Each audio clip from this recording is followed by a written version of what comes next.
Of all the areas of marketing disrupted by AI, SEO has been hit the hardest. AI has fundamentally changed how people can research and discover brands online, making SEO more important than ever. But as is frequently the case with AI, two things are guaranteed: new ways to make money and new ways to bullshit people.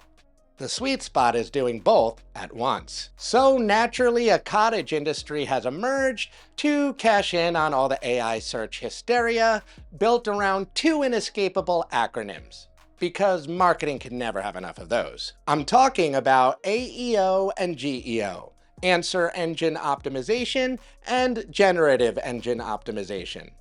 And everyone from software companies to consultants are scrambling like eggs at a Waffle House to capitalize on them. But how much of what they're pushing is real and how much is snake oil? Getting that wrong can cost you, and it can cause damage to both your website and your business. Before we get into AEO and GEO, let's break down the actual state of search, because the people pushing these acronyms are counting on you not knowing it. First of all, Google is still the GOAT. It owns 90% of the traditional search market, and its closest competitor, Bing, owns 5%. The rest are like seagulls fighting for scraps, except they can't fly. They're just search engines. When it comes to AI search, Google's no slouch there either. Google is running three major AI search plays at once: AI Overviews, which reaches about 2 billion people a month, and AI Mode, which reaches 1 billion. Both live inside Google Search itself. Then there's the third, Gemini, Google's standalone chatbot, which reaches roughly 750 million users per month on its own. Meanwhile, ChatGPT has 1 billion. Perplexity and Claude don't share official numbers, but third-party estimates place both well behind ChatGPT in scale. Even being generous to the competition, Google still leads on AI reach, and most of that reach is within the default search interface that billions of people already use. That means that all that activity is search-related specifically. The same can't be said for ChatGPT or Claude. And now that Google's updating its search bar to be more AI-centric, that distribution advantage only grows. Meanwhile, ChatGPT's growth is plateauing, and OpenAI, Anthropic, and Perplexity are all on shaky financial ground. Realistically, any one of them could morph or dissolve over time. Either way, Google isn't going anywhere, which makes them the most consequential player in search, AI or no AI. But that doesn't mean marketers should ignore the other AI search players in the meantime. 43% of consumers now use AI search daily, and 94% of B2B buyers use AI to research vendors as part of their purchase decisions. But the problem isn't choosing which AI search platform to optimize for. It's that AI search doesn't really send that much traffic at all. AI Overviews drag down click-through rates to top-ranking pages by 58%. And 93% of Google's AI mode searches don't result in a click. And Google's new AI-powered search bar will likely make things worse. So marketers should take AI search very seriously. But how much of what appears in AI search results can we realistically influence or control? That's where things get messy. Here's the thing about AI search. As much as it's growing, it's not very reliable. For starters, it's non-deterministic, which means it doesn't always produce the same results. A Spark Turo study found that the same prompt returns a different set of brand recommendations more than 99% of the time. Even when you do show up in AI search results, the information shared has a high likelihood of being wrong. Nearly 40% of citations from AI tools are either wrong or completely made up. Even OpenAI itself admits that standard ChatGPT search gets product information wrong nearly 2/3 of the time. Imagine asking ChatGPT if MailChimp includes custom forms, and it wrongly tells you no. That might be a customer MailChimp just lost without ever knowing they were in the running. Lastly, even the people who built the LLMs powering AI search don't fully understand them. AI researchers at every major lab have been saying this for years. On Google's own podcast, Search Off the Record, engineer Nikola Todorovic put it bluntly. These models function kind of like a black box. You don't always understand what's happening underneath. Yet somehow that old coworker on LinkedIn who went AI native overnight seems to have it all figured out. For better or worse, marketers need to accept that there will always be a degree of mystery with AI search. Mystery is fine in gender reveals and murder podcasts, but when you're allocating significant spend to literally not be a mystery, not ideal.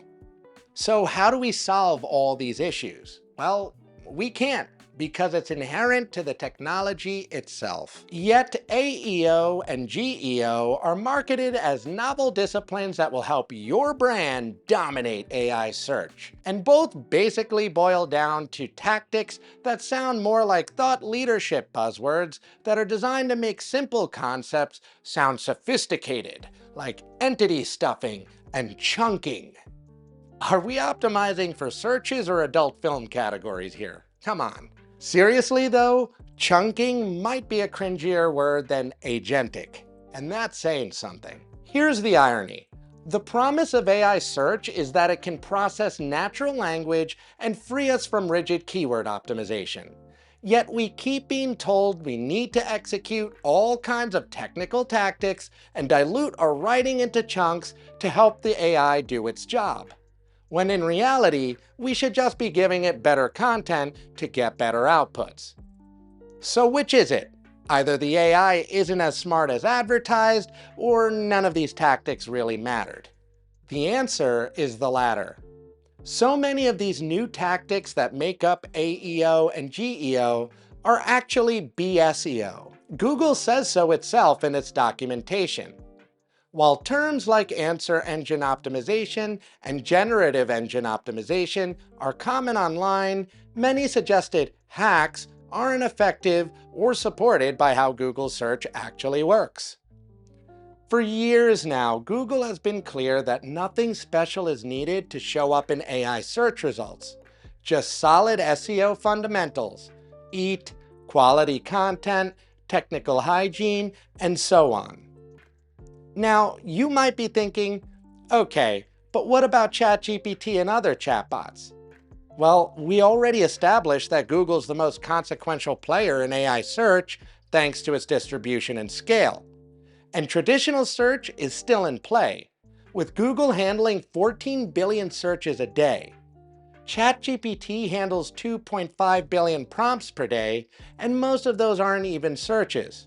Look, I'm not going to alter my content against Google's best practices and risk my good standing with them just to maybe appear in AI chatbots whose futures are still fuzzy. But when you zoom out, AEO and GEO don't really work as the standalone disciplines that they're made out to be. Look at Amazon or app stores. These platforms give you optimization levers that work in isolation, like listings, keywords, ratings, and categories. You can pull them without touching your website or anything else in your SEO stack. AI search doesn't work that way.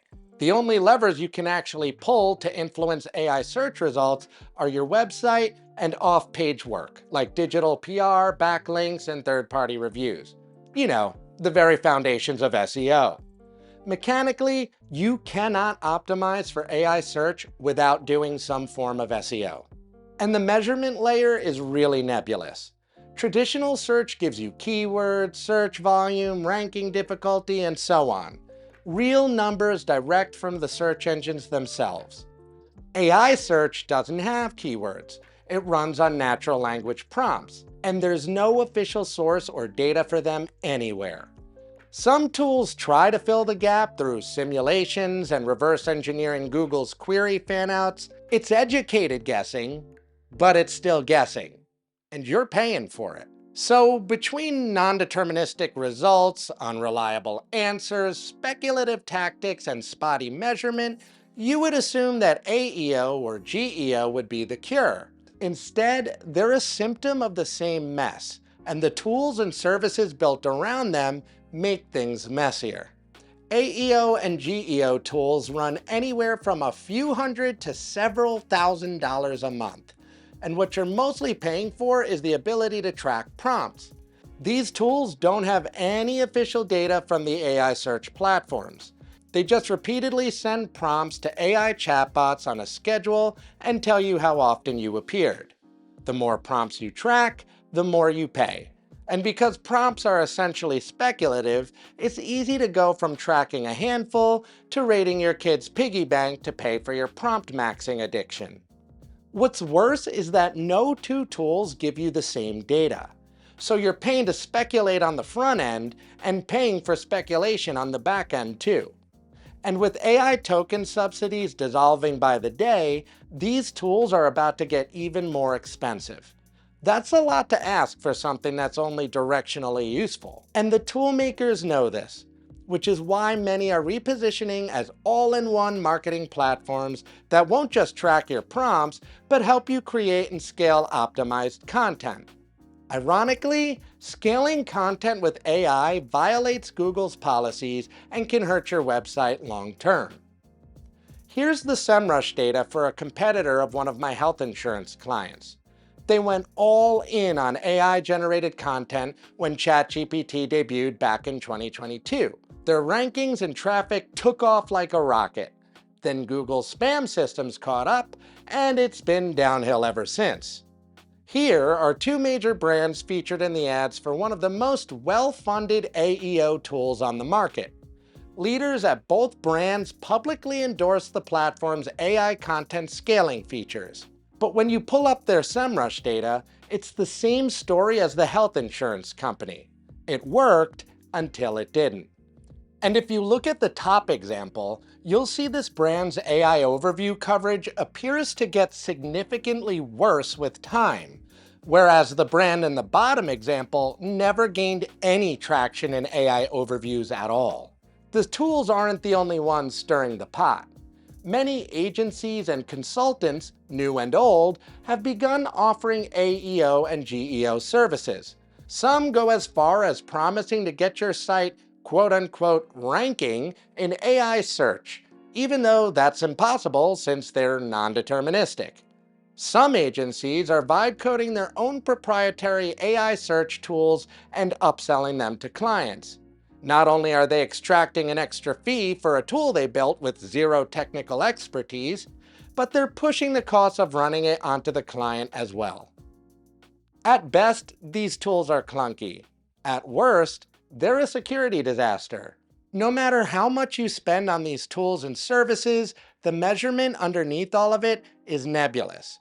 And the end game that they point you at is no clearer. We can't measure vibes, so the industry defaulted to the next best thing: visibility. Every tool, agency, and consultant will remind you that if your brand isn't visible in AI search, you're simply falling behind. Many of them even invent proprietary visibility scores for you to chase like a dog after its own tail. Visibility is important, no doubt, but is it really the right target? Imagine your board asks you for the ROI on your marketing spend, and your answer is, good news, we're visible. I'd love to be a fly on that wall. Just like with traditional search, websites can rank for keywords that aren't intentional or even relevant. Sure, you're visible, but how valuable is that? Same with AI search. You could have high visibility from a strong web and media presence, but what if most of that buzz is bad, or just plain wrong? Not all visibility is good visibility. Just ask the former CEO of Astronomer. What you spend on these tools and services is totally your call, but you should aim for a better goal than simply being visible. Instead, you should aim for discoverability and validation. Discoverability is appearing in searches that warrant action, like a click or eventual buying decision. Validation is the information that makes your audience confident enough to actually take it. Here's a no BS framework for building an AI search strategy that supports both. Firstly, lead with SEO fundamentals. Practice solid on-page, off-page, and technical SEO, and never stop experimenting. If you're doing this properly, you're already in the game. Focus on center-of-the-plate prompts. Track prompts that closely align with your core products, services, and how you want to be discovered by your ideal customer profiles. Everything else is a nice to have, unless you have hard evidence it's already driving results. Map your content strategy to the two types of AI search results: citations and mentions. Citations are when your content is summarized in results with a little chip linking back to your content. Most users won't click on these, but it helps to give them a good reason to.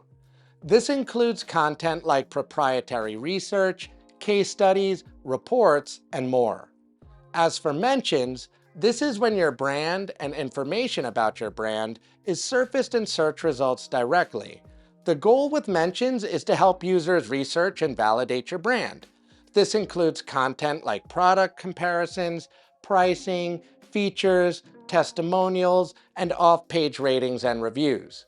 Whatever you do, stay away from commodity content, which is the generic informational stuff that any competitor or AI can reproduce. It's likely to get summarized and unlikely to inspire clicks or much else for that matter. Extrapolate your SEO strategy to all digital channels. AI search pulls from everywhere now, from social to streaming, so your SEO strategy should stretch everywhere too. That means active brand reputation management, like asking customers for reviews on Google and Trustpilot, and responding to the negative ones with the same care as the positive ones. Digital PR still matters too, like earning features in trade publications, podcast appearances, and anywhere your brand can earn coverage. Triangulate your data. Track prompt and keyword performance alongside brand sentiment and share of voice. Look for correlations between those and website activity or business outcomes. Instead of obsessing over arbitrary visibility scores, your three main KPIs should be share of voice, brand sentiment, and keyword coverage. Those are all valuable assets on their own, and they'll serve AI search discoverability and validation as well. Look, optimizing for AI search isn't bull. Because again, what's being promoted as AEO or GEO is almost entirely SEO, and the parts that aren't are either speculative, unnecessary, or downright risky. The real confusion comes from the tools and services that need AEO and GEO to be a new category because their businesses depend on it, but yours doesn't. If you treat AI search and SEO as disparate strategies with disparate tools and services, you're going to have a bad time.